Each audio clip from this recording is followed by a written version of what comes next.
Delighted you're here. This has been an interesting and engaging day. The theme was the construction industry reimagined. So that is what you need to take back with you to your teams in terms of the, innovations and challenges that you discovered today. So there were some challenges, and there are some solutions that you need to find, and I just wanted to call your attention to it before we go to our final speaker, Marcelo Velez. The collaboration, IPD was mentioned just in the last session, and it wasn't mentioned in the earlier sessions. Does everybody know what IPD is? Who doesn't? Oh, no one will say.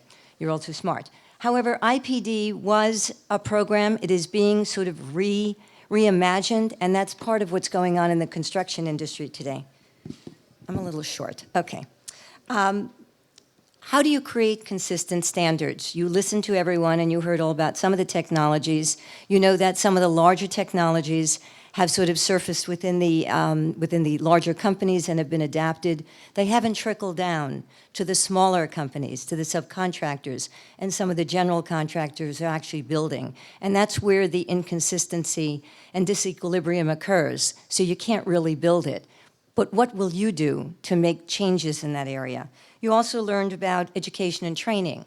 What is your company or organization doing in terms of providing training and education from the very beginning? Some of it is based on cost. Some of the larger companies, the global ones, have the money, others don't. What does the smaller companies do, and what does your organization need to do in order to reimagine itself so it can be competitive? New jobs. What will the new jobs and new skills and services that you will have to develop in order to be competitive? That was part of today's conference and part of what will have to be reimagined in the construction industry as it moves forward. So our last presentation is from Marcelo Velez. And Marcelo is Vice President for Manhattanville Development at Columbia University. He oversees all aspects of the development, design, and construction of the $6.8 million campus for Manhattanville's West Harlem campus expansion. He's been with Columbia since 1995, and he's had an assortment of positions, which overall has been the outcome of managing over $1 billion worth of capital construction. He's a licensed professional engineer, holds a bachelor's in civil engineering. You can read about that in the program book.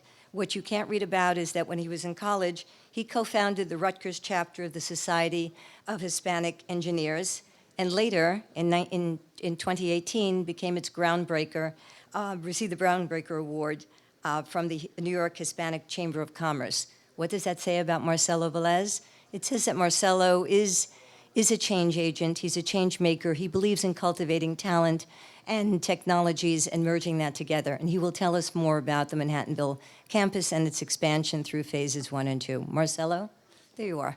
Okay.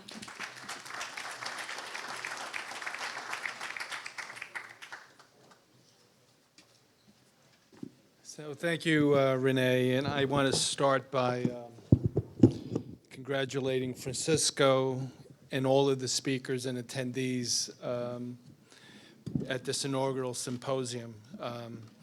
I think the subjects covered today were very timely for our industry. Our industry is in the midst of really a technological revolution that promises to improve how projects are delivered by increasing productivity, lowering costs, and producing higher quality and more sustainable projects. For my closing remarks, I'm going to briefly highlight some of the technology or key technology strategies that we've adopted in the development of the Manhattanville project. Great. So before jumping into those strategies, though, I thought it would be helpful to set the context for those of you who are not familiar with Manhattanville.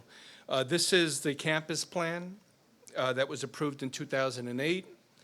The new campus is just a 15-minute walk up Broadway. The plan allows for construction of 17 buildings across 17 contiguous acres with a development potential of 6.8 million square feet.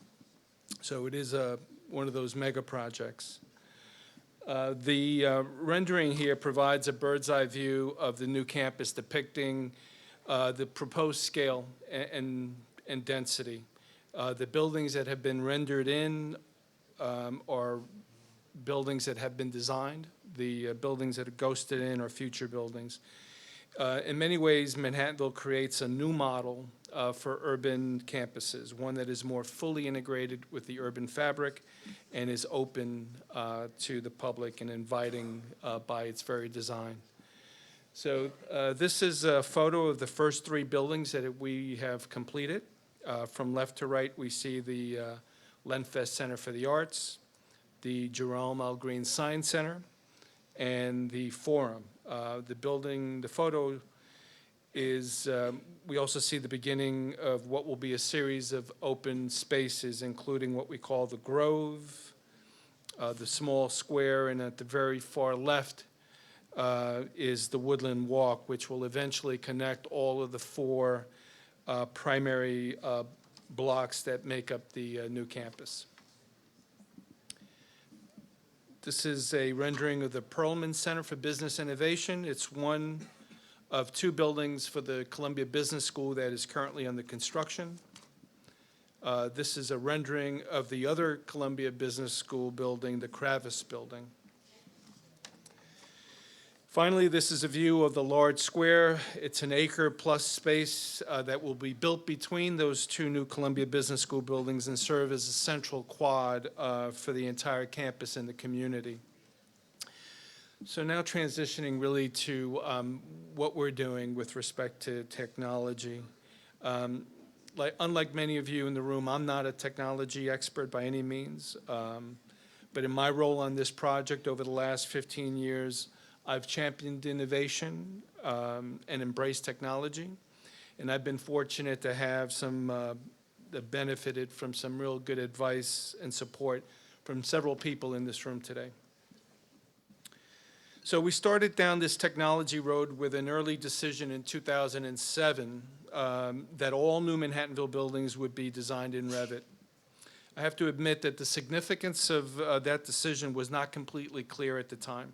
For me, it just seemed like the right thing to do, despite some initial resistance, strong resistance, in fact, that we received from the design teams, really due to the complexity of the project and concern that the Revit product had not really matured enough, especially on the MEP side.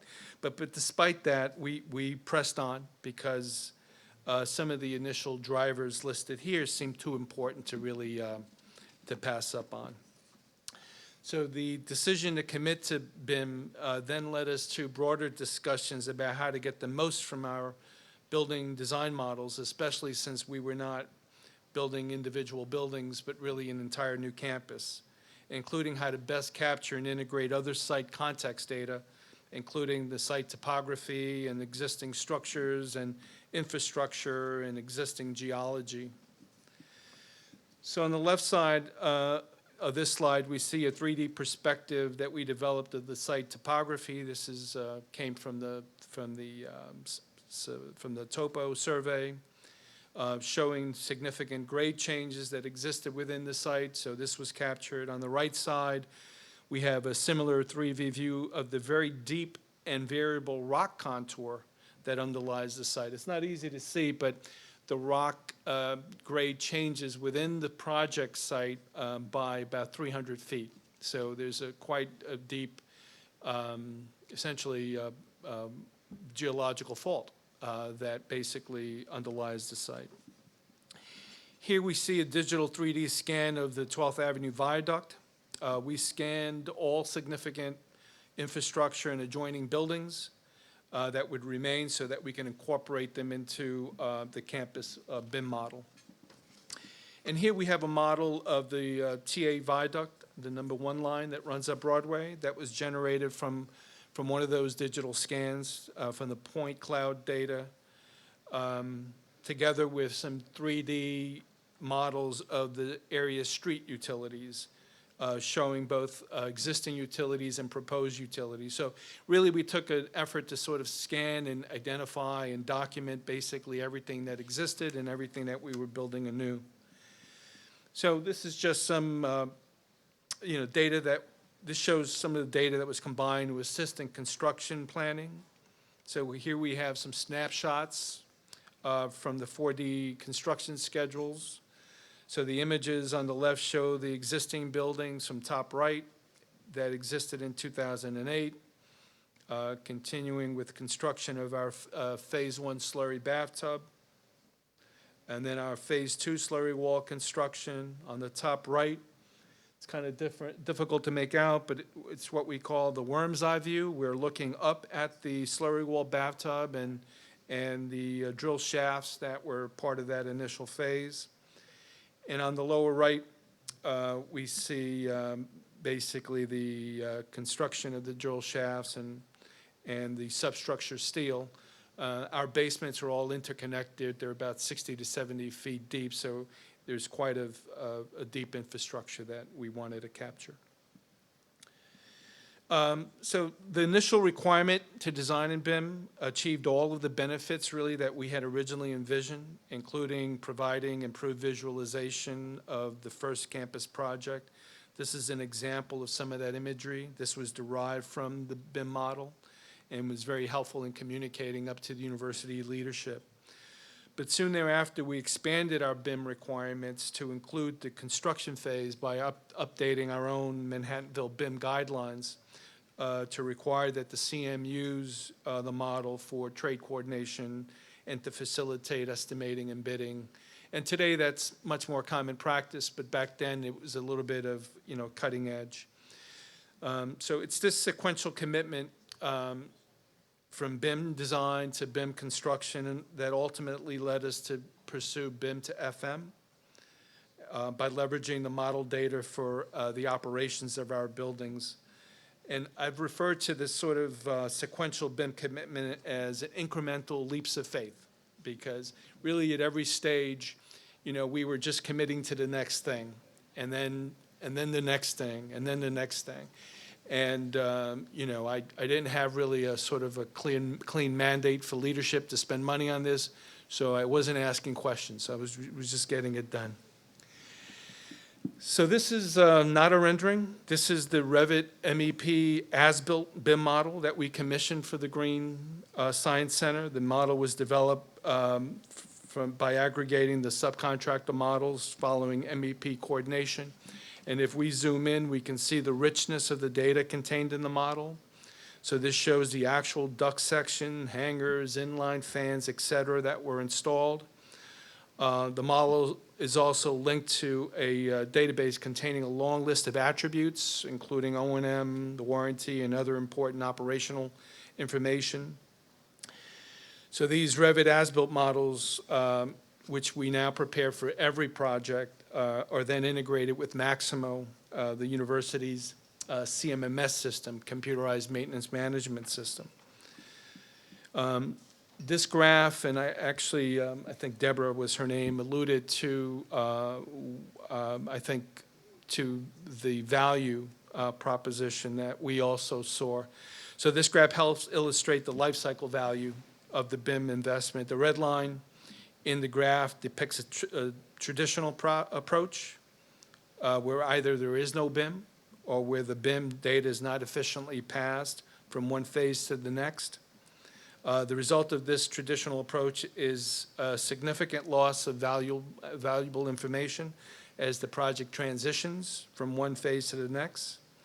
And what we were interested in achieving is the dark blue line, where the BIM model and data is efficiently passed with very little loss, built upon, and effectively leveraged from one phase of the project to the next.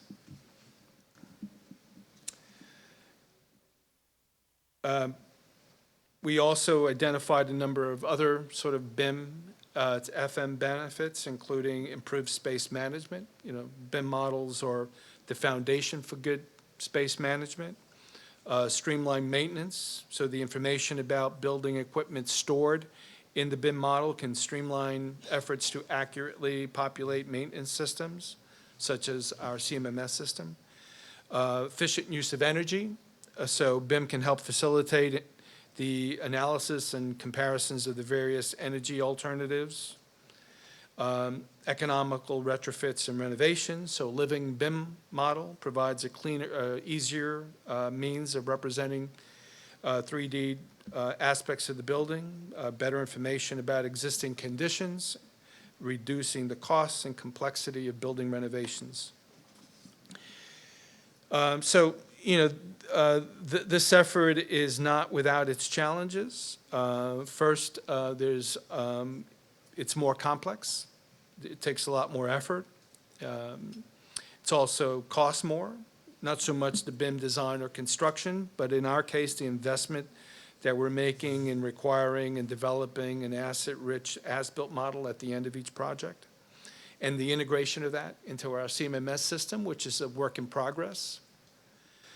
This also requires an increased skill set, and today, again, that's not so much the design professionals or the CMs, because I think they've gotten up to speed pretty quickly, but more significantly, the university's own operational staff.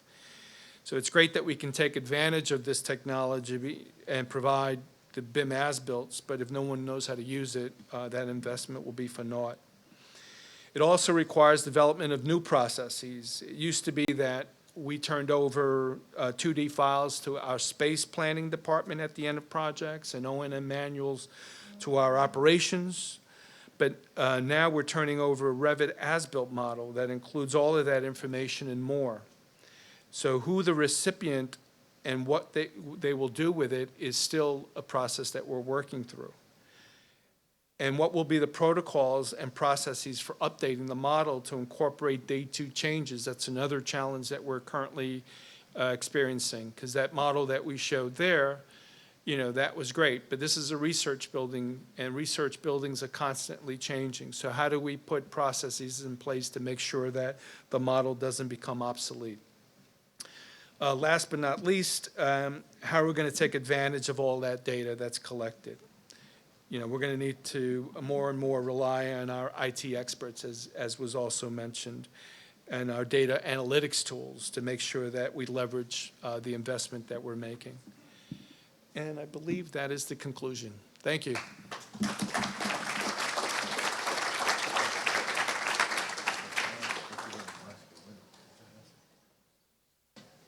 Guys, thank you very much.